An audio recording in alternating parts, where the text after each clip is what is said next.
Like a vampire, I don't need to know you. Come with me, I'll show you. You can find me backstage, I'm a party with a Nicolas Cage. Girl, I want the body, you know you got a body like Nicolas Cage. You ain't gotta be scared, you ain't gotta be afraid, baby. It's just you and me alone tonight with Nicolas Cage. Welcome to another exciting episode of Late Night Cage Fight, the Nicolas Cage podcast, where we watch every Nicolas Cage film, rank them, battle over them, and in the end, have the definitive list of only the best Nic Cage films. While we are doing a battle between Nic Cage's Time to Kill and Wild at Heart, we also have a special guest with us, Matt. Hello, it's me. I'm Matt. Matt is a friend of ours, also from Ohio. We're all Ohio boys here. Matt is actually the original inspiration for Late Night Cage Fight. He is the one that kind of woke Steve and I up to the fact hashtag woke, that Nic Cage is so amazing and has done some tremendous movies that we just didn't know about. And he personally showed us these movies. And it became such an event that it was almost, I would say, at least a monthly event with its own name, Nic Cage Appreciation Night, where we would watch 2 to 3 NCAN 2 to 3 Nic Cage movies in a row, right, and try to stay awake and sober through all of it. Right. So I think I was drinking Smirnoff's Triple Black and Southern Comfort at the time. I remember that. Yeah. So before Nicolas Cage Appreciation Night, Matt, when did you first become a fan of Nick's? I was pretty young, I guess. I was watching him in, I think it's a movie called Wind Talkers or something. Yeah. And he was just kind of goofy. It was like a super serious movie, but he was just like kind of goofy. And it wasn't boring anymore because it's just like all these regular adults being like hard military dudes, and then Nicolas Cage being himself, and you're just like, wow. Kind of feel a little bit better about yourself, you know? See somebody be so ridiculous. But I guess it didn't really kick off until the first time I saw The Wicker Man. Oh yeah, that was one you were really excited to show us, was The Wicker Man. Yeah. I was so pumped to share it with you guys. And do you remember how disappointed I was? Oh. Because I had watched the original. Yeah. And I was just like so happy. Yeah. Good day. We're super pumped for The Wicker Man here. We still, of course, have quite a few films before that one, but that's definitely one of Nic Cage's highlights. So, right. The reimagining of The Wicker Man. I'm really into things that are just so worth your time because they're just really bad. You know what I mean? Like, it's hard to watch. You know, it's just absurd. I'm into that absurdity. Everything's just crazy these days. And it's nice to have some just absolutely nuts, wacko shit to just zone out to. There you go. And Cage is perfect for that. Have you seen any of his latest wacko, nut shit, insane movies like Mandy or Color Out of Space? I did see Mandy, but I don't know what the second film you mentioned was. Color Out of Space. It's an H.P. Lovecraft Sure, you probably like it. Yeah. I imagine I would. I'm gonna have to give that one a goog. You should, man. And we also have a whole episode committed to that one too. Tight. It was Steve's favorite. Yeah. I went back and watched it again. His absolute favorite genre. Couldn't get enough. Couldn't get enough, which makes me really excited for Steve to talk about Wild at Heart. I really want to get his thoughts on that one. I'm excited for that too. Cool. Well, thanks for being with us here as a special guest cage fighter. Of course, we'd like to have you around more often, so you're always welcome to be a part of the group. We are going to ask you your opinion as well, but I get the feeling that this isn't really going to be much of a cage fight. You know, I don't want to jump the gun here, but just right. There's quite a stark difference between these two movies in terms of quality. Yeah, in just about every aspect. But before we get into the movies, let's talk a little bit about some Nic Cage news. There's been some really big news that's dropped in the last 3 days, actually. Right now, they are filming a new movie starring Nicolas Cage called Willy's Wonderland. Have you guys heard about this? No, I have not. I have not. Dude, it's Nic Cage in what is basically a live-action Five Nights at Freddy's movie. What? I swear to you, that's what the story is. He's going to be... He's in an abandoned theme park or something, and he's fighting off killer animatronic creatures. So when's this come out? And can I pre-order tickets? Dude, I wish I could be on set right now. I want to see the costumes or the special effects. I want to see what these things look like. I want to see how many of them come out of his personal collection. Yeah. Yeah. We gotta do this. I already got them in my room. Do you think they just got all the animatronics because Chuck E. Cheese's is going out of business? They're like, oh, we could just snap those up real quick for... That's what it is. Yeah, probably. Nick dumped all of his money $100 into it. He's like, this is a sure thing. Well, Realty wasn't doing too well for me. You know what the money is? Animatronics. Chucky, what's wrong? Well, I was whacking, and I got my highest score ever, but there were no ticks in the machine. See, Chucky, that's why it's so very important to make sure you tuck guests before and during store operations. he was probably a huge showbiz fan before Chuck E. Cheese. He was probably like, the Rock-afire Explosion. He was their biggest fan. That was the animatronic band that played at Chuck E. Cheese before they came in and like the evil white slavers, as George Lucas would call them, came in and took over. Yeah, I'm super pumped. There was somebody on Reddit said that he was disappointed in the title and that it should have been named 9 Nights at Nick's. And I thought that was really funny. Oh, man. I like that. Yeah, me too. Will there be a game adaptation, though? Will there be a game adaptation? That's the thing. Cage has been in so many damn movies, and yet you can't play him in a video game yet, as far as I know. Right? Is there a Ghost Rider video game? I know. G-Force.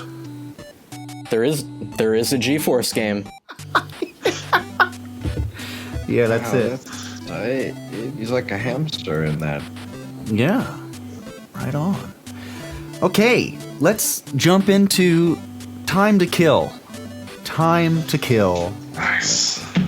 1989. Last year of the 80s. Last film for Nicolas Cage of the 80s. And by God, was it a doozy. It's difficult to find nowadays. It is. We did watch it on YouTube. Thankfully, somebody uploaded it in its entirety to YouTube. But it appears like in order for them to present the full movie uncut, they actually had to chop in certain scenes from the Italian release. It's very strange. It's very strange. There's not a whole lot you can find about this movie. We know that it's Italian made. It features a lot of Italian actors in it speaking English. It's got kind of this aimless, meandering plot. The music was done by Oscar-winning composer Ennio Morricone. really famous classical composer. So it's like you hear this amazing music, but it's just kind of pathetic what that music is playing to. It's sad.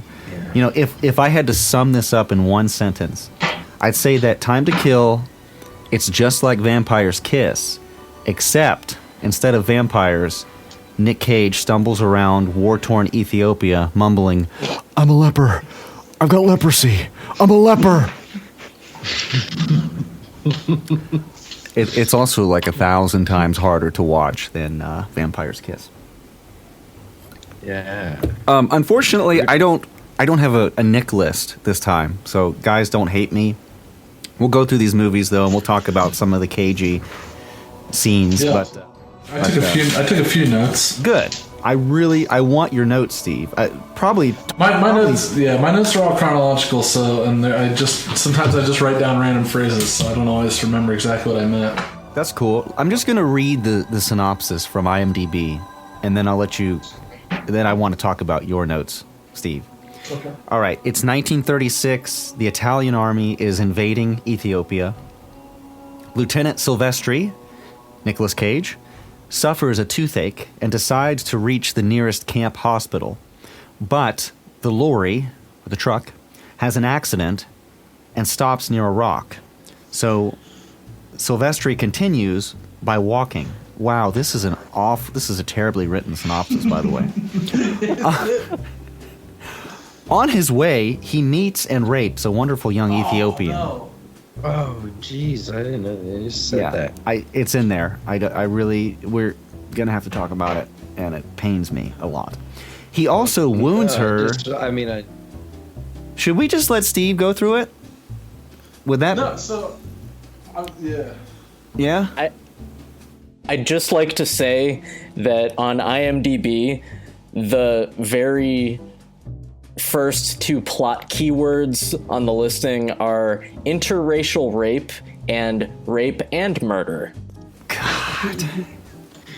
Yeah. Do you think that was... I'm surprised I didn't just go look and read that before I saw it.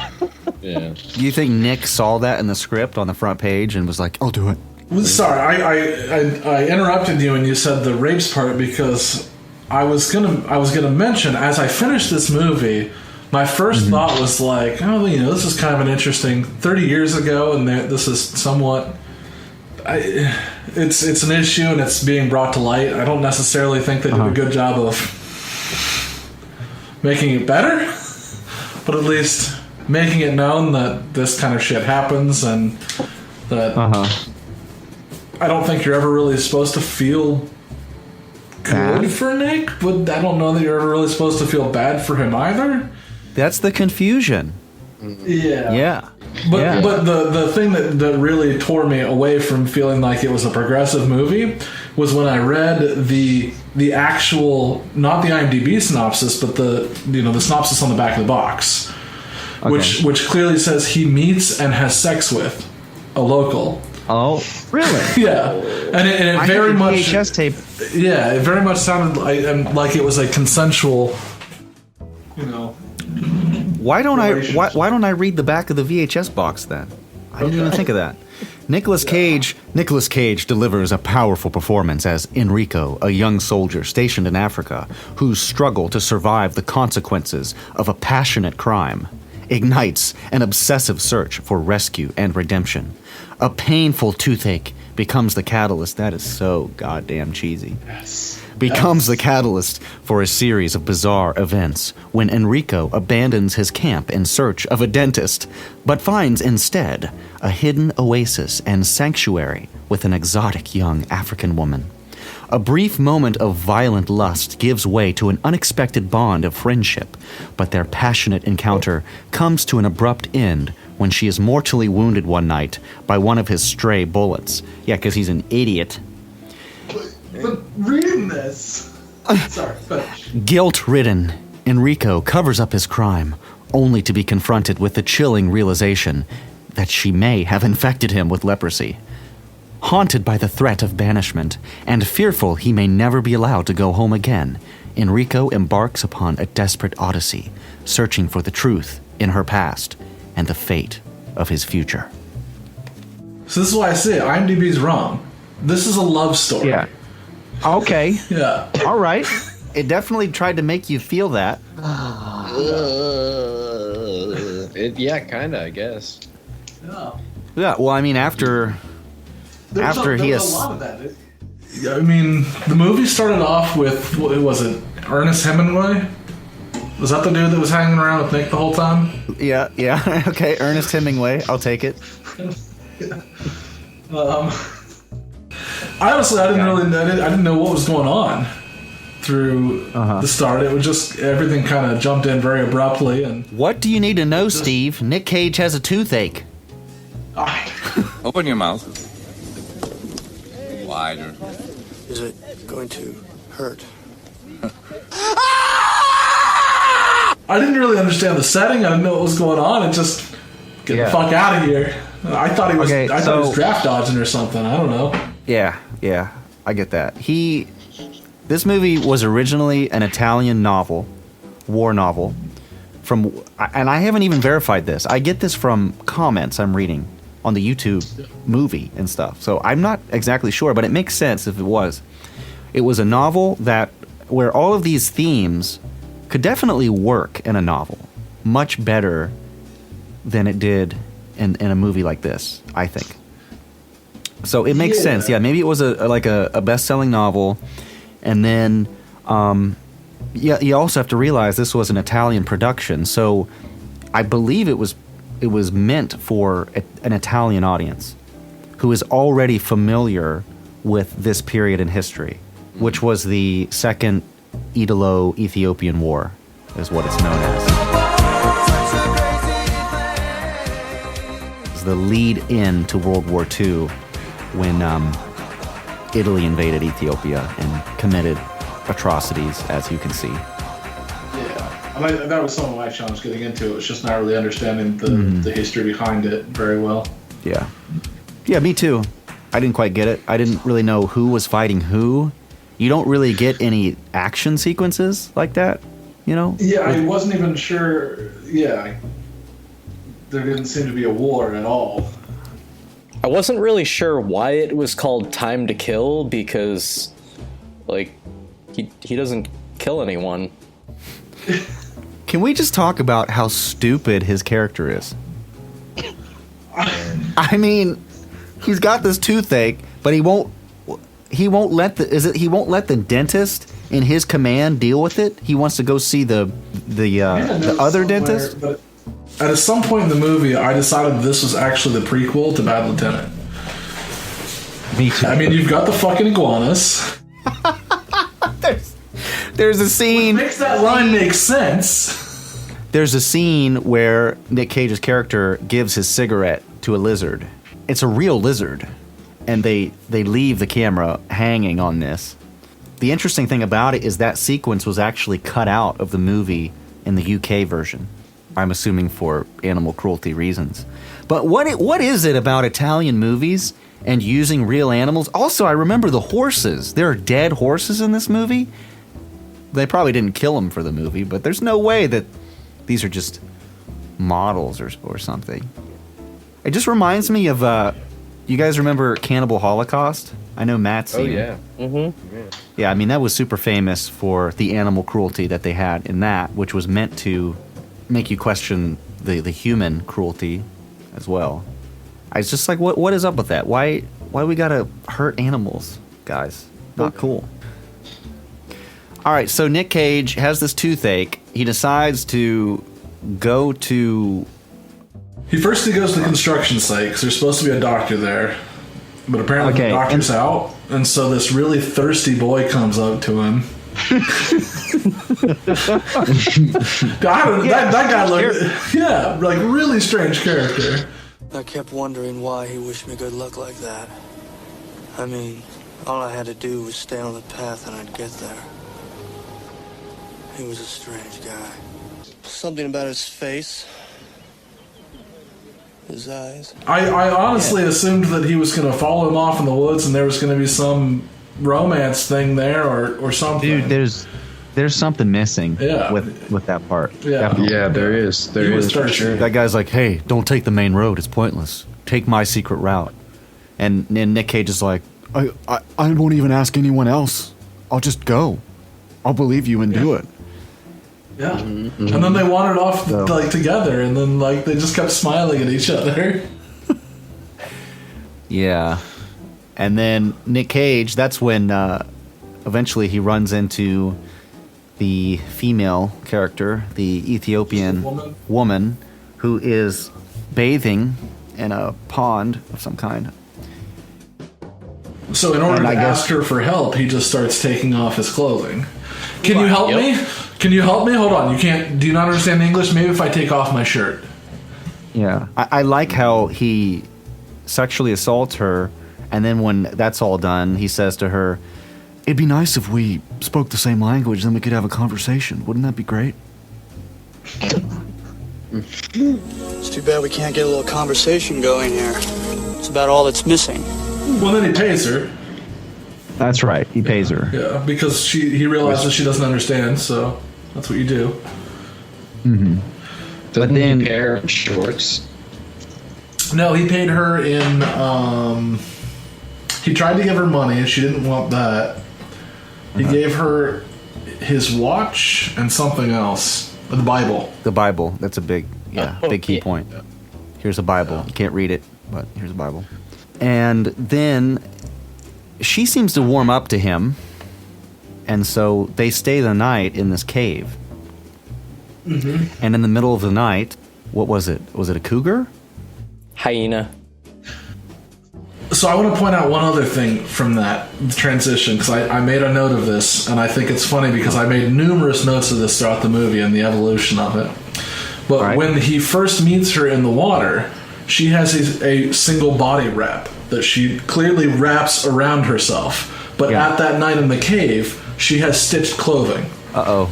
Continuity issue, you think? No, I think it's intentional, because throughout the entire movie, the clothing, the speech patterns, and everything of every black character evolved to more Western styles. Even the architecture slowly evolves into very Western styles. Okay. I'll have to think about that, but that's an interesting observation, for sure. Well, what happens is they're attacked by, you think it's a hyena, Sean? Yeah. All right, and he shoots the hyena. Does he even hit the damn thing? No. He shoots at it, the bullet ricochets, and hits the girl that's sleeping. Are you sure it's a hyena? I thought it was the dog from Duck Hunt. And then, as far as we know, she just dies, and then he covers it up. He buries her body in a shallow grave. And then he returns back to his command, right? They find him. He wanders off again. And he sees a bunch of people walking through the forest. And he says those are Marin's people. Right. They're all like dancing or something. In fact, it's her family. One is her dad, one is her brother. And then it's just then you remember meeting the major? So Nic Cage's character is trying to get furloughed. He's trying to get leave away from the command so he can go back to Italy and be with his wife. A furlough, you say? Yes, sir. And once I'm back in Italy, I assume I'll be discharged. And this whole process, he's got his buddy, Ernest Hemingway, second lieutenant. I think that guy is probably a good actor. He's probably super famous in Italy or something. Yeah. But, God, I got so sick of seeing close-ups of his face and his mustache and watching him smoke. A lot of emphasis on smoking in these movies. So you have this major character who reels them into drinking in his cabin. They find out he's running some kind of small-time black market out of his cabin. Come on! Have a seat! Smoke! Thank you, sir. Thank you, Major. Cecilia Marsala! Marsala with act? What kind of shit is that? And he takes them out for a night on the town and tricks them into trying to hook up with these local Ethiopian girls who are in white robes, and then reveals to them that if they're wearing white robes, They have leprosy. That's the sign of leprosy in Ethiopia at this time. Stick no dick in a white turban. And then Nic Cage, he has this wound on his hand that's been hurting and doesn't seem to be healing at all. He gets it in his head. Oh shit, this girl I was with had leprosy, and she must have given it to me. I honestly didn't know that you could get leprosy like that. I don't think you can, really. Really? But I think that was part of the myth of it, though, is that people always assumed that you could get it from like direct contact. Well, but it's something that it's a lot more invasive. One of the absolutely stupidest scenes in this movie is when Nic Cage goes to see the doctor. He has to get some kind of doctor stamp, I think, or a written note in order to be allowed to get on the ship. So he has to go see the doctor, and he's got his hand wrapped up, and he says, he's like, I've got this friend. Let's say I've got this friend, right? And he happened to sleep with, somebody who has leprosy. Just hypothetically, like, could he get leprosy? What was it? Oh, the guy then insists. He's like, I have to see your hand. I'm sorry. Let me wash my hands or something. And then Nic Cage tries to murder the guy and can't even fucking land a shot to kill the dude. He's a vampire. He shoots at the guy and then just takes off. Well, he's obviously not a very good shot if you haven't figured that out yet. But why does he only try to shoot him once? It's like, why does he just gives up? I mean, he had no trouble covering up murdering that other woman, so why wouldn't he kill the dude, hide his body real quick if he can, and then get the stamp or get whatever the hell he needs to get on the boat? Because then when he gets to the ship, he finds that he gets on the ship early, and one of the captains or whatever gets on. Is like, hey, bro, you can't be on here, man. What are you doing? You gotta get in line. You gotta show your papers, man. He's like, oh yeah, sorry. Okay. And you even think he's gonna kill that guy, right? Didn't you? Didn't you think he was gonna kill the captain of the ship? For sure. It was so ridiculous. But once again, in a movie called Time to Kill, nobody gets killed. Yeah, and how many times? It's not time. It's not time. All right, and then, the real twist is he thinks he's suffering from leprosy and experiencing all these symptoms, and he ends up being cared for by the father of the girl he killed. He in his tribal village, I guess. I guess this dude's the only one left. Maybe everyone else was murdered or fled the violence. But this guy's caring for Nic Cage because he remembers that this Italian lieutenant was there. Well, Nic Cage sees the Bible that he gave to his daughter, and he tells the guy, yeah, I killed your daughter. I'll show you where she is. He's like, oh, what? Show me. And then he shows the guy where he buried her, and then the guy loses it, of course. He discovers his daughter's been murdered, and this is the guy who did it. And he just has this moment of fury, but then it just seems like he's over it. I thought that was kind of weird. Strange. I thought that there was going to be kind of this ironic conclusion where Nic Cage, his desire is to get back to Italy because he wants to be with his wife. So the irony would be he can't ever leave, and he's going to spend the rest of his days in this village in Ethiopia. I thought that would be kind of an interesting ending. Is that what happens? No. No, this isn't Pocahontas. He gets his shit together, and that's right. It's not Pocahontas. This is real life. Yeah. He makes his way. Well, he finds out from the woman's father that she didn't have leprosy, which is the one thing we really needed to know, and that I guess it was all just him deluding himself, thinking he had this affliction. And he makes it back to the ship, and they get on, and Ernest Hemingway's like, oh man, good to see you again. Are you still there? Yeah, that's exactly how it went. What about him stealing the money from the major? Yeah, that's what I was gonna say. Some of the other notes, like I said, throughout the movie, it seemed like they constantly evolved with the racial stereotypes and the whitewashing of the entire Ethiopian culture. From the beginning, where she obviously doesn't speak any English whatsoever, yet ironically, apparently the rest of her family is very fluent, which makes that beginning very interesting. Of course, after being raped, she slowly, shines up to him. The first thing he does when he meets her father in town was start screaming at him, who the fuck are you? And as soon as he responds that he's a Christian, he's like, okay, can move on then. I honestly believe that they were the enemy, that they were there fighting like Ethiopian tribes or something, and that there was just a small faction of people that they had, subjugated or something.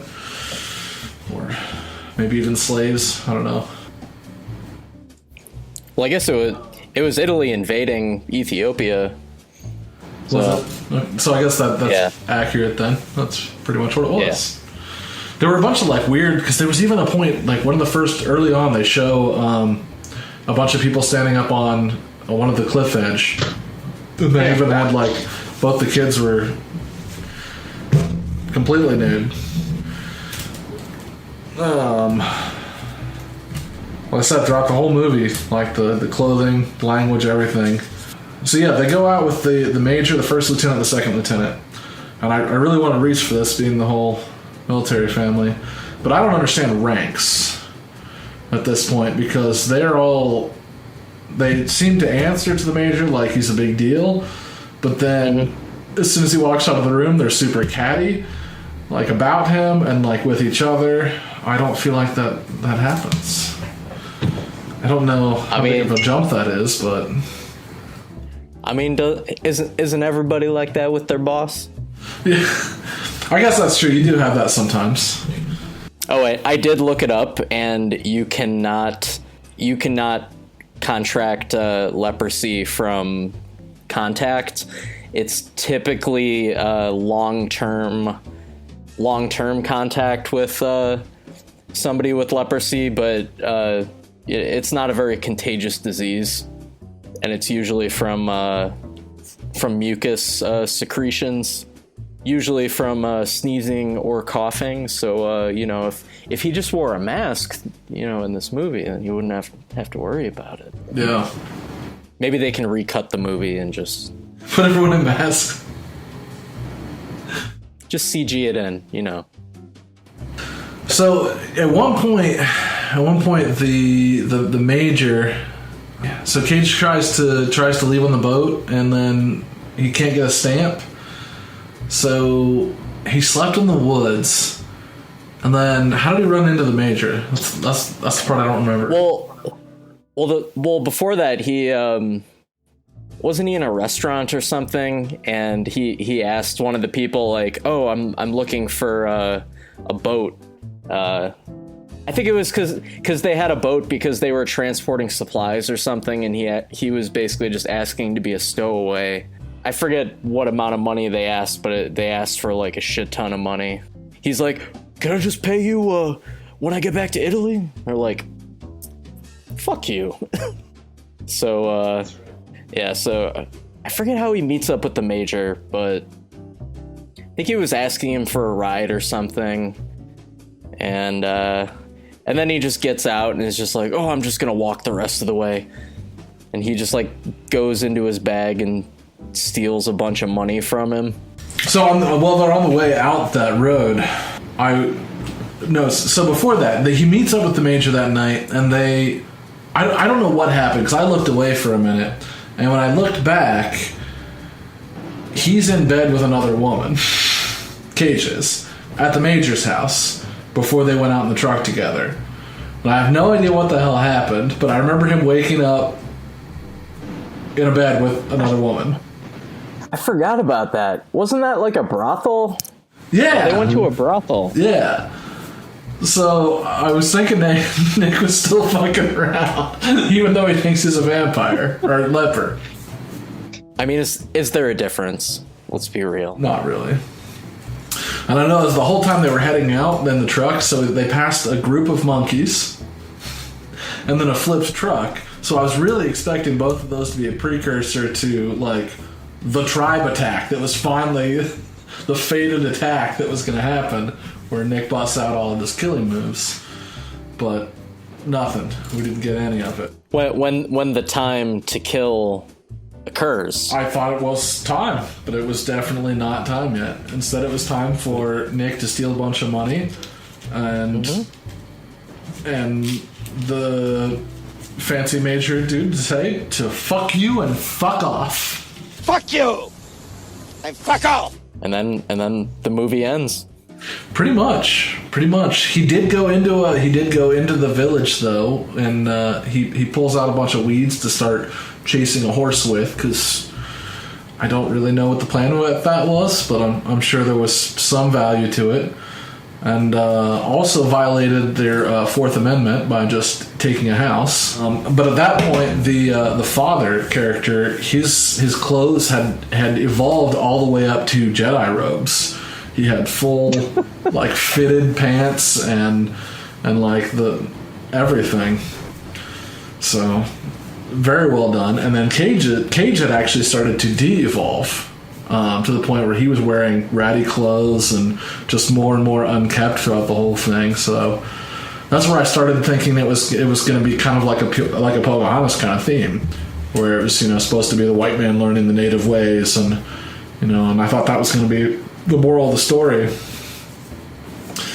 This movie was actually one of the many inspirations for the hit movie James Cameron's Avatar: The Last Airbender. That's pretty much the end of my notes. The only other thing I didn't really know is how he got back to the troops and got back to, I mean, the number of people that he had pissed off, threatened, or everything, and because he shot a doctor, he threatened and blackmailed his boss.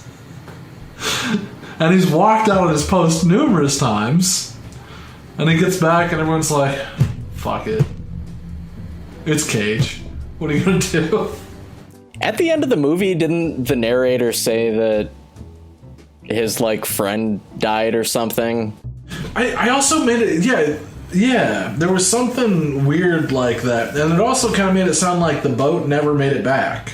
Because there was some, like, presumptuous... I didn't see him again after that, but then... Yeah, it was kind of just like, oh, okay. Were we supposed to care about that character? Matt, what do you think? It's just like a highly problematic film.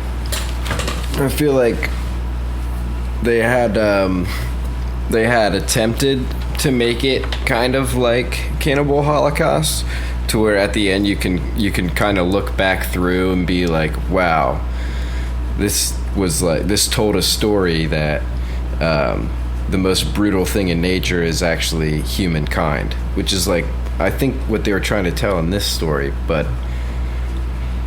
it was just, the plot was just so thin. And now that I heard the review on the box itself, it just, even deepens the problems that I have, especially with the rape scene, and the fact, I think, Steve, you mentioned this earlier, the fact that everybody kind of feels sorry for him, and they kind of, like, there's all these scenes where they're treating him to drinks or food or women, like, to cheer him up or something. When you get all the way to the end and you find out, like, that he actually, it wasn't that she just accidentally died. He put a cloth over her head and blew her fucking brains out. So it wasn't even something that was, Yeah, so it's just confusing, because it's like, okay, was this a good story about just how shitty people are? Because that's all I really got from it, and, like, good on you if that was your point, I guess, but I don't know what the point was. I just thought the most problematic part about the beginning scene was just that they go through with the rape scene, and then afterwards it's almost just like, oh yeah, she's totally cool with this now. This horrible traumatic thing just happened to you, but you know, we're friends now. It's cool. We're in love. It's like, right, like protect me from the alligator.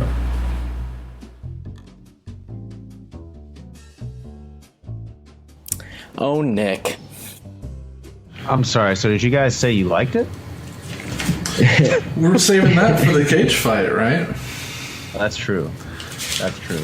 I mean, honestly, I know that my stuff cut out for the last 7-8 minutes or so, but I don't really think that there's a whole lot more to be said about this movie.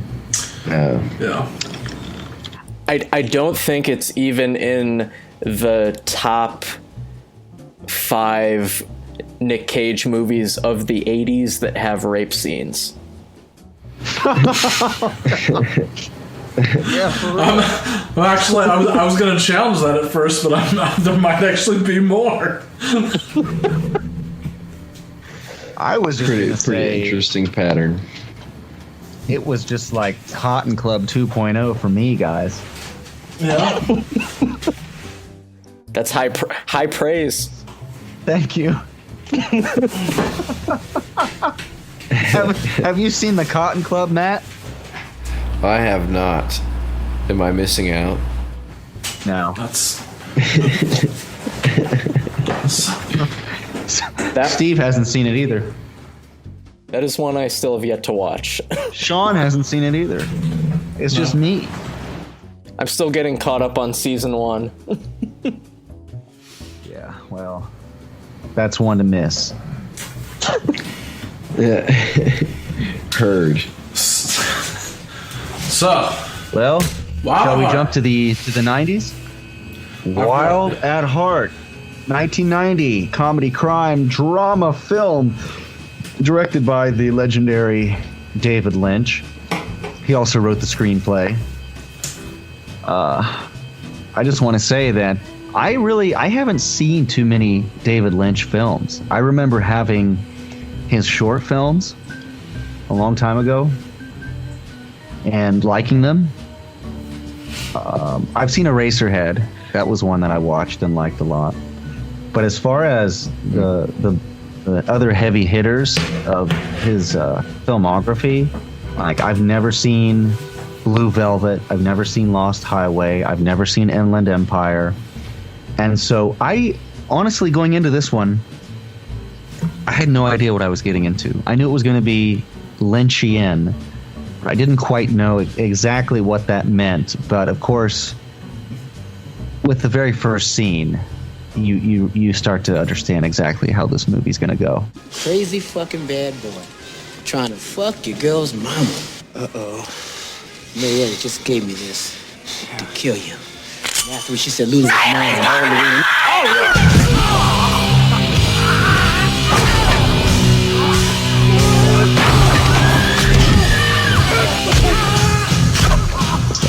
Not what I expected. So what's the story? The movie follows Lula, played by Laura Dern, and her psychopathic mother, who goes crazy at the thought of Lula being with Sailor, Nicolas Cage, who just got out of jail. I love the Nic Cage movies where he just got out of jail. Those are great. He's so bad. Ignoring Sailor's probation, they set out for California. Oh, like Rumblefish. However, their mother hires a killer to hunt down Sailor. You kill Sailor.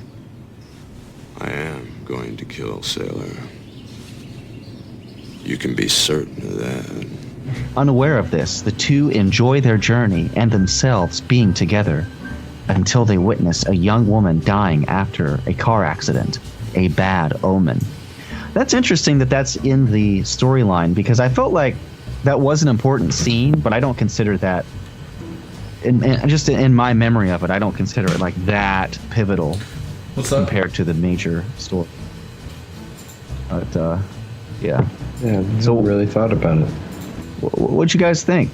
So So, I mean, my first few notes from the movie, the first 4 lines on my notepad here is fire, high school cage, Fire. Marietta, metal death. At that point, I sent metal death. At that point, I sent the text to the group at the 5-minute mark saying, "What in the absolute fuck are you fucking me right now?"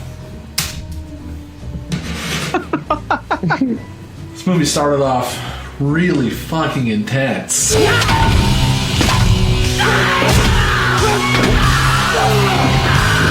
On a high note, to say the least. Yeah.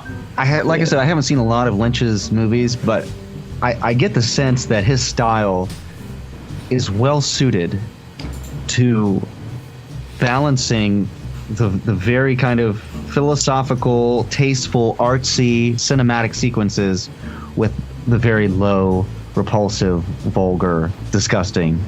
And I felt like the first scene was a great representation of that. I just felt it was very Lynchian. It starts out with that beautiful shot of the ceiling and pans down and everyone's looking nice and classy and clean, and here we are, wherever we are, having a good time. And then you just have this guy come out of nowhere. He's talking to Cage very aggressively. You're like, who is this dude? Are they friends? Lula's mama sent me. You're just trying to score with her in the bathroom. This is from Lula's mama. And then he starts trying to stab him. Like, what the hell's going on? And then Nic Cage, in the most brutal fashion, gives him probably one of the bloodiest concussions I've ever seen. Before killing him. Yeah. Yeah. Why wasn't this one called A Time to Kill? This was the time to kill. Yeah. It's a crazy movie. I don't know where you guys want to start with it. It's an interesting romance. It kind of reminded me of the movie True Romance, written by Tarantino. I think wrote that one, and it actually may have been inspired by this film, because I don't know when it was made, but I think it was made a little later than 1990. But Nic Cage, he just got out of jail, and he's this Elvis Presley wannabe character with a snakeskin jacket, and they love metal. Side note on the snakeskin jacket. I made a note of it as soon as he introduced it with the first line. Look like a clown in that stupid jacket. This is a snakeskin jacket, and for me it's a symbol of my individuality and my belief in personal freedom. I was like, this is Nic Cage improv. I looked it up. Oh, yeah. Absolutely. Nick asked if he could wear his snakeskin jacket. He wore it throughout the whole time, and then at the end of filming, he gave it to the Lola. Oh, yeah? Yeah. That's interesting. I wonder how much he paid for that snakeskin jacket. Probably more than it was worth. Like $35. Yeah, let's see. Some of the other actors in it. I was really surprised by Laura Dern. I'd seen her in movies as a kid, and I'd never seen her in a role like this as the sexualized young woman. Peanut, I'm thinking of breaking parole and taking you out to Southern California. Sailor! You up for that? I'd go the far end of the world for you, baby. I would. Rockin' good news. And probably the first time I saw her naked. A lot. There's a lot of nudity in this movie. Yeah. A lot of sex. You up for that? There's the real focus. Oh my god. I loved that scene. Was that the dude who loves Christmas? No, Uncle Pooch. Uncle Pooch was the one that raped me when I was 13. Oh, yeah. Oh, yeah. Oh, my God. Or that. But Mama didn't know nothing about that one. But you remember, she also had this crazy uncle who was obsessed with Christmas? Yeah, Jingle Dale. Jingle Dale! Yep. Can I just say this? David Lynch. Jingle Dale was take cockroach in the anus. He gives this... yeah. One time, she found Dale putting one baked cockroach right on his anus. Hell, Peanut. He gives this master class on screenplay writing, and his thing is transcendental meditation. He believes that that's the key to creativity. And I think maybe there is something to it. I mean, I'm not in the right to criticize David Lynch. I just feel like his movies, when he's writing them, he just throws whatever the fuck he's feeling at that moment in the movie. I just wonder where the hell some of this stuff comes from. Like the Pink Fairy. Yeah, the Wizard of Oz aspect of it as well. Yeah. We gotta follow the yellow brick road, sailor. Well, that was all supposed to be her. I got the feeling that the whole movie was supposed to be based around her psychosis. Okay. Because everybody actually had. There was the constant Wizard of Oz and stuff, the whole thing. Yeah. And like that was a lot of the backstories that were supposed to be people like that too. You know, her Uncle Pooch didn't have a heart. Jingle Dave that didn't have a brain. Okay. Yeah. Yeah. That's a good point. Yeah. I think you're onto something, Stevie. Yeah. Well, and even the later on, right? There was the weird dude with the dog. My dog, he don't bark. If you imagined a dog that was barking, and that wouldn't be my dog. He's a rocket scientist. You could imagine Toto. Yeah. Yeah, man. This is a wild trip of a movie. I think it's one of my favorite Nic Cage movies right now. I did get a kick out of the mosh pit. Oh yeah, you get to see Cage mosh, and then take over the mosh pit to a nice Hound Dog ballad.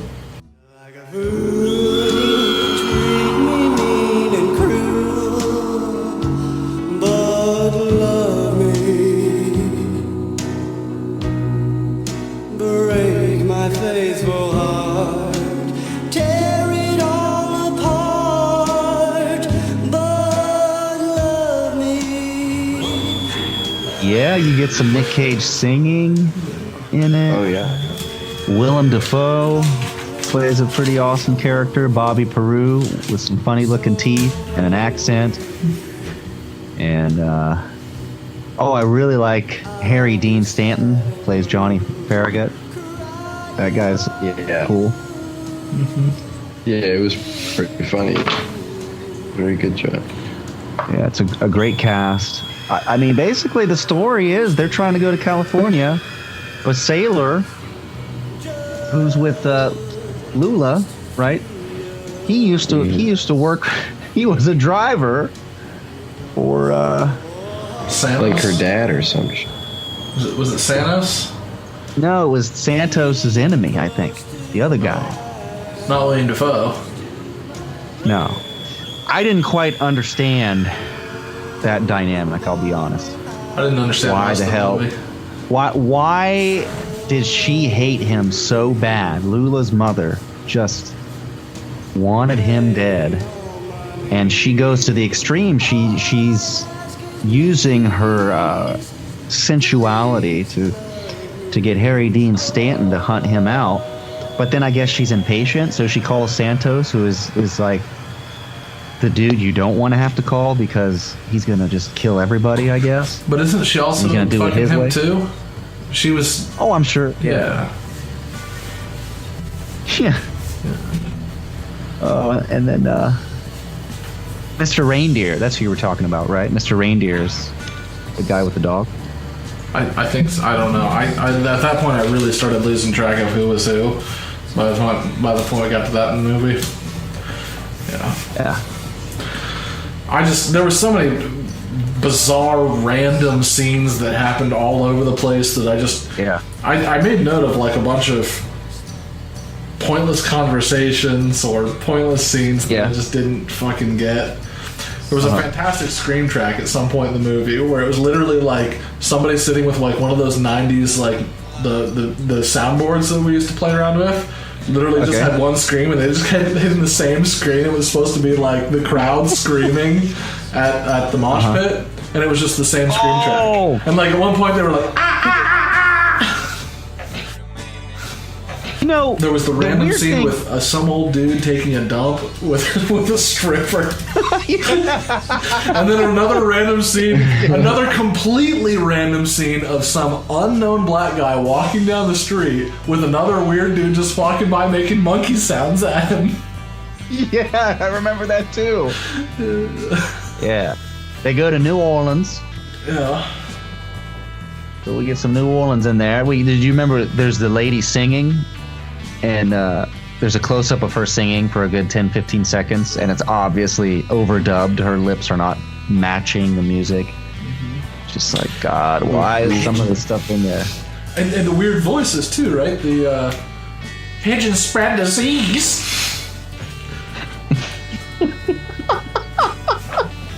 It's so weird that I don't know. I like it. It's just so unique. Just makes me smile because I have no idea what the hell these people were on. I mean, like, this is a movie about sex and rock and roll and murder, but did you notice there was no drugs in it? Well, I may know that too. I wasn't sure if the fire, because every time there was a scene with fire or cigarette lighting, or it was typically with the cigarettes, the metal music would start. And it was almost like, and then you'd get like this really intense visuals too, and I wasn't sure if that was supposed to be a symbol of drugs or something like that, that maybe it was an artistic choice to use cigarettes, but we were implying, I don't know, cocaine, meth, whatever. Yeah, it's interesting to think of it in that way, as if they took the drugs explicitly out, but then they're in there in a more symbolic way, metaphoric way. Yeah. I mean, how could you not have drugs in this whole thing with all these criminals and, you know, having sex all the time, metal music, like, just some of the decisions of the characters. Gotta be. Well, that's what I thought for a while until it got near the end. It was the roadside mosh pit that got me. When they were driving down and she's like, I just can't fucking take it anymore. And she pulls over, they turn on the metal music and they just start like crashing on the side of the road. It was at that point that I started thinking it was more about her trauma. And so every time she sees the fire, it reminds her of her dad getting murdered. Yeah. Yeah, man. I think that sounds really good. Yeah. It's a movie about trauma. So in her mind, her mom is like that, but in reality, her mom maybe isn't quite as psycho. I assume her mom is psycho. I mean, evidently her mom is the one that orchestrated the murder of her own husband. So I think she is nuts, but I think she's also like very, very clingy and attached. And I think that this girl has other issues, you know, parental issues of just, you know, because of that. And so the disconnect of her mother, as well as the psychosis of her father being killed, is just collapsing her entire mental state. But the trailer park was fucking awesome.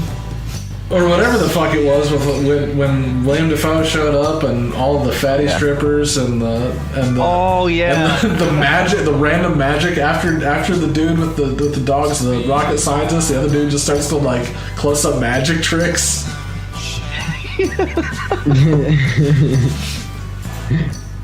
It's a wacky one.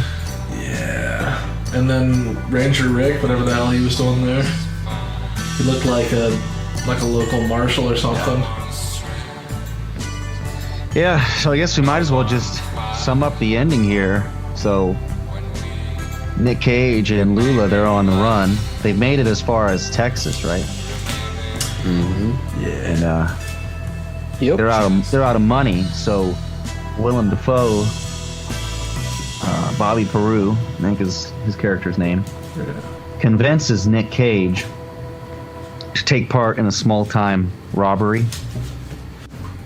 And Nic Cage escapes the situation after Willem Dafoe gleefully murders the bank people. Is that what it was, a bank? I think it was. I don't know. Well, but they were the most badass tellers ever. Yeah. Get in the back! Get in the back! Now, both of you!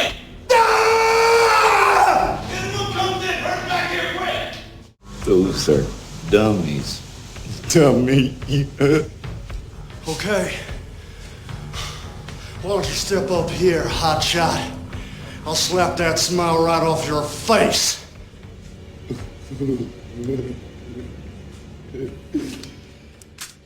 And he runs out hoping to kill Nic Cage, but there's Billy Badass the cop outside. You sons of bitches. And he shoots Willem Dafoe, and Willem Dafoe's like, oh, I've been shot. Oh, I've been shot again. Oh, I've been shot again. I might as well just blow my head off with my own shotgun. Well, he tripped. Is that he tripped? Yeah, he tripped. He fell down and the shotgun just went off in his face, because that happens sometimes. But it just looks so deliberate to me. I might as well just do this. The reason for that is because of the American release, I guess. Because that scene being so graphic, they had to kind of haze it over and cut it out to keep it away from an X rating in the States. Steve, are you messing with me? No, right seriously. Now? To keep it away from an X rating, they had to put haze and kind of cover that scene up a little bit, because watching him actually blow his own head off was the line for an X rating in the US. Wow. Yeah. Nic Cage goes back to jail, and while he's in jail, he starts to get the hots for one of the other cops and gets out, and then they get together and finds out that cop he's with can't have a baby.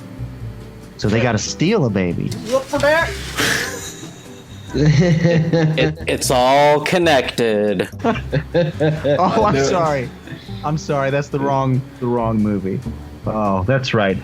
Were you guys amused at all when Laura Dern finds out she's pregnant? She's like, "Oh, I'm pregnant. Oh my God." It's just like, yeah, you think you've been having sex this whole movie. Every other scene. Nick was excited. He lit a second one for him and one for the baby. So he gets out 6 years later. Yeah. Meets up with her and his boy, and she just can't handle it. She's having the breakdown, which helps support Steve's psychosis theory. Mm-hmm. And decides that it's probably just best if he leaves now. And says his goodbyes and walks away. And as he walks away, he's surrounded by a mob of thugs. Yeah, 90s kids. He's surrounded by a gang who then invite him in to become the leader of the gang. Gone in 60 seconds. I wrote, when I saw the gang walk up to him, I wrote, "Gone in 60 seconds" prequel. I was trying to tie it into Rumblefish. Yeah. That's good. Yeah. Well, no. Actually, what happens is he's met by a fairy, the nice fairy, who reveals to him that love is all that matters, and he shouldn't deny love when it's there. And so he decides to run back after Lula and be with her. Right? And that's the ending right there, I think. Yeah, that's pretty much it. Yeah. What a crazy movie. If a lot of people love each other, the world be a better place. Thank you, Tommy. You want to fuck like a bunny? Oh, man. Fuck me. Fuck me. Fuck me. Why does every Nicolas Cage movie have some form of sexual assault in it? Every single one. Mm-hmm. Yeah. Was it just Nic Cage, or was it just the times where? Yeah, it was just their culture at the time.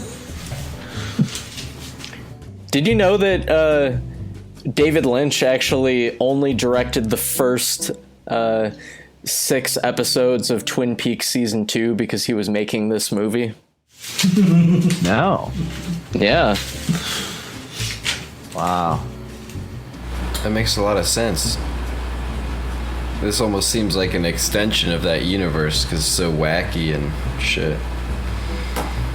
And just like kind of melodramatic. It's almost like a soap opera in a way, which is kind of fun. Yeah. I enjoyed it. It wasn't what I expected.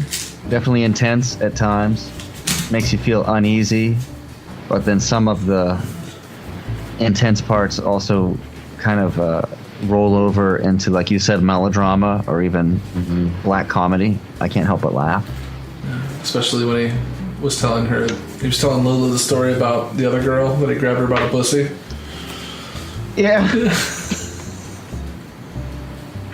Yep. It's good times. Good times. I feel like this is a movie that really deserves the DVD extras to be watched to understand the behind the scenes, how he was cast, what shooting was like. But all these things being said about the continuity, the seeming randomness of it all, with David Lynch, though, that's his script. That's his mind. There's a sort of cohesiveness to it, despite that. Yeah. Compared to something like Time to Kill, where it just looks like they shot some scenes and slapped them together and tried to make a coherent story. So I do have a question. They did not. I do have a question. There was one line in the movie that reminded me of another movie, and it was William Dafoe when he was saying, it'd be like taking candy from a fucking baby. And for some reason, and I thought it was Boondock Saints, but I went back and I looked, and it was definitely not Boondock Saints. And I can't think of another movie of William Dafoe that has that type of character. But it just... Spider-Man. Spider-Man.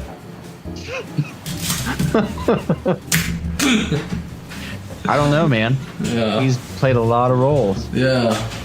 It was Beyond Two Souls. Beyond Two Souls. I'm the only one that played that game. Was it the Death Note live action? Oh dear God, no. We don't speak of that film. That I get PTSD about that. That movie was like personally offensive to me. Yeah. I'm sorry. I'll go first. If you are making me choose between Time to Kill and Wild at Heart, it's gonna be Wild at Heart for me. I will pay money to never have to watch Time to Kill again. I even have it on VHS on my desk right now, and I don't know what to do with it. I have Nic Cage's beautiful blue eyes staring at me, an innocent man who just went over the edge of reason. And I just want to... I'm all for Time to Kill. Steve. I'm serious. Steve. Wild at Heart had no continuity. I had no idea what was going on in that movie at any point in time. It was random scenes, and the intensity was done in the beginning of the movie. In the first 5 minutes, it had peaked. Everything else after that was just senseless, ridiculous garbage. So there was no level. There was no way for Cage to exceed the movie, because his biggest Cage out was 3 minutes into the movie. All right. He had no room to grow. But throughout Time to Kill, there was a healthy progression. I don't say that I agree with the overall plot of the movie, but it had a concise point and a good direction, and Nick's character evolved into a level of insanity that at the end you were just like, the fuck did I just watch? That's what we expect out of a Nic Cage movie. It has to last the entirety. You're saying Time to Kill kept your attention better than Wild at Heart? Yeah, absolutely. Really? Yeah, because I wanted to know what was going to happen next. I wanted to know. But Wild at Heart, I already knew. I already knew it was just going to be fucking nuts. There was no surprise. The only surprise was just, wait, did I hear that right? What? But Time to Kill built.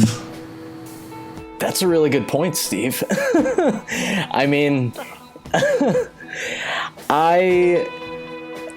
while I don't think that Time to Kill's story was good, I did find it a little easier to follow than Wild at Heart. I feel like I liked Wild at Heart more, just from an artistic standpoint and just subject matter, but I feel like I need to give it another watch because it had that David Lynch insanity. There were parts of it where I didn't really know what was actually happening, and but I do think that what was happening in Wild at Heart was more interesting than what was going on in Time to Kill. See, I still think Time to Kill had an interesting direction to it. The goal was truly to understand or possibly normalize the idea that this is the kind of things that go on. This is how these cultures work. This is how the subjugation of these cultures work, and the way that they built upon that throughout, starting with, the rape in a forest to entire communities that respect and abide by the laws of the white man. It was truly well captured in that movie. I didn't think it was well captured in that movie. Yeah. I think it was completely touched upon. disagree. No. But I didn't get that. No. I felt that Time to Kill was too wayward. It wasn't able to hone in on the message it was meant to communicate. Yeah, it kind of missed the point. It missed the point. Yeah. Clearly, the box art proves that. they didn't understand it at the time either. Yeah. But I'm saying, looking at this, 30 years later, I think honestly, if this same script was put in a new director's hand, that this could actually be a good movie if it was produced today. I agree with that. Yeah. But I think if you take the script at Wild at Heart, it's going to be the same fucking thing. And I think truly, I think nobody could do Wild at Heart except for Nic Cage. I think that Time to Kill could be done by different artists, by a different actor, and still be good. Could I say something bold? I think that Cage was better in Time to Kill than he was in Wild at Heart. Oh man. Yeah. Hot take. Hot take. I feel like his character was more dynamic in Time to Kill. Okay. I mean, yeah, you could argue he was kind of a one-note Elvis Presley type character in Wild at Heart. And he was a rewatch character. He was basically the same as Raising Arizona. I don't know. I just felt like there were so many cagey moments in Wild at Heart. Yeah. Like that scene where he points at Lula's mom, and they even show it again in a flashback. That is just iconic Cage. Yeah. That's still the first 5 minutes. Well, they brought it back. Plus the singing, it's got a musical aspect to it. I would love if Time to Kill were a musical, but they decided not to go that route. You got to go to Broadway for that. Disney wouldn't give them the rights. I respect it, Steve. I'm glad that we're having some conflict here. But, man, I cannot watch Time to Kill again. It was that draining for me to get through. But I hadn't considered some of those ideas. I know that I definitely want to watch Wild at Heart again, and I actually want to watch it again because of what you said, Steve, and seeing it through the trauma of Laura Dern's character might give me a new take on it.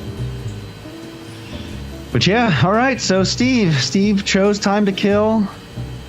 Sean, what do you think? I think I've got to go Wild at Heart. I do think that, Cage's performance was, more dynamic in Time to Kill, but if you took out Cage from that movie, that movie has nothing else. It's kind of a curiosity of a film. I mean, really, the only reason anybody's going to watch that movie is if they're doing what we're doing, just going through every Nic Cage movie. I like how you put that. Yeah. The other reason I think this movie's hard to find is because of the naked kids in it. The naked Ethiopian kids running around. Yeah. And it's so strange that you can't find it for a wide release anywhere, but it's on YouTube. Yeah, it's kind of weird, right? Google's like, that's fine. But you can't use that song. Yeah, actually, I think it was the Valley Girl episode. When we uploaded it to YouTube, we got a copyright strike for Johnny Are You Queer? Oh, did we? Yeah. But you can show naked kids. It's cool. And who doesn't love Johnny is a Queer Boy? That's a hit song. That's true. Still popular. Their music algorithms are on point, but their child penis algorithms are just still catching up. Yeah. Oh man, Matt, what do you think? Wild at Heart. It's one of the first Cage movies that I saw that I really liked his performance in, honestly. I was already more familiar, I'd say, with David Lynch than Nicolas Cage when I first started watching his films. So, yeah, I also really like the narrative of this movie and how it's there's so many different characters that are archetypal. That they're just the same through the whole movie. They even have like little sayings that they use, and it's just I just like that. It's a neat little way to tell a story. It's one you've heard before. I just really like David Lynch's zany attitude about things, and like you said, I think his mindset plays well with Nicolas Cage. Like, he's able to make him look real good. You know what I mean? Time to Kill, I feel like you said, I don't think I'd ever want to watch that again. Like Irreversible or something. It's like, man, even if there's a good point to this movie, it's just like, I don't want to witness this ever again. Like, you know what I mean? Yeah. Right on. So I'm sorry, Steve, the winner of tonight's battle is Wild at Heart. Don't be too upset, Steve. I thought you made some good points. That was a harder cage fight than I thought. I am actually really excited to see Wild at Heart go up against Raising Arizona, because I was getting major flashbacks from Raising Arizona just because of the structure. I mean, completely different genres of film, but I mean, yeah, totally. All right, so tonight's winner is Wild at Heart. I'll mark that down on our Cageography checklist. The next two movies we're going to be watching are Firebirds and Zandalee. I have seen neither of these films. You guys? No. Nope. Don't know anything. I know nothing about them. Excellent. All I know about Firebirds is it's like a Top Gun type movie, I think. Zandalee, I have no idea, other than he has a mustache in it. Nic Cage. Which is a good sign, right? Yeah. All right, guys. Well, this was another wonderful, spirited Cage conversation. Congratulations to our winner tonight, Wild at Heart. You did a great job. You nailed it. You nailed it. You did so good. And thanks, Matt, for being with us tonight. Yeah, thanks for having me. Yeah, it was a pleasure having you. We got a website now. Oh, yeah, we have a new website. Check it out. NicCageFight.com. Yeah, so make sure you get on there and see what that's all about. A great way to catch our latest podcasts, and it's also really cool how it's organized, so you can check out our special episodes as well. Also, we're planning a new series called Cageless. We're going to begin to explore films without Cage in them, just as a way to branch out and just kind of chat about some other movies outside of the Cage verse. So that'll be kind of cool to see how that comes together. Hope to have the first episode of Cageless out next month. So stay tuned for that as well. We'll keep trucking through and getting, the rest of Cage's movies knocked out. Yeah, having a blast with that. I think we actually only have 2 more cage fights, and then we're going to have the actual battle. And for the cage fight itself, the season finale, we want to make that as fun as possible. So make sure you check that one out and see what that's all about, because I do want to change it up a little bit from last time and make it even more exciting. And may the best Cage movie win. So yeah, we're also on Twitter now. We have a few episodes up on YouTube, Spotify. You can find us on almost all of the podcast streaming services out there. And yeah, we thank you all for listening to Late Night Cage Fight. Stay tuned for more. Later.